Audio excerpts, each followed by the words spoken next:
शिवसेना नेते राजाभाऊ अहिरे, चांदवड, जिल्हा नाशिक.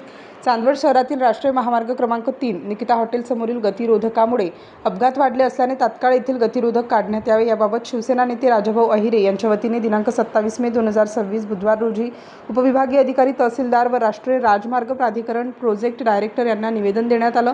चांदवड शहरातील राष्ट्रीय महामार्ग क्रमांक 3 निकिता हॉटेलसमोर NHAIच्या अधिकाऱ्यांनी चुकीच्या पद्धतीने गतिरोधक टाकले असल्याचे, तेथे सतत अपघात त्या गतिरोधकांमुळेच घडत आहेत. या अपघातांमध्ये अनेक लोक मृत्युमुखी पडत आहेत व अनेक लोक जखमी होत असल्याने काही जखमी रुग्णालयात उपचार घेत आहेत व अधिकाऱ्यांच्या निष्काळजी व हलगर्जीपणामुळे इथे मोठ्या प्रमाणात अपघाताचं प्रमाण वाढलं आहे. या अपघातांमध्ये अनेक जण मृत्युमुखी पडलेले असल्याने अनेकांचे कुटुंब उद्ध्वस्त झाले आहे. येथे दिवसातून 3 ते 4 अपघात होत असतात. 23 जानेवारी 2026 रोजी येथे घडलेल्या भीषण अपघातामध्ये नेपाळ येथील प्रतीक टेक या 3 महिन्याच्या बाळाचा अत्यंत दुर्दैवी मृत्यू झाला होता.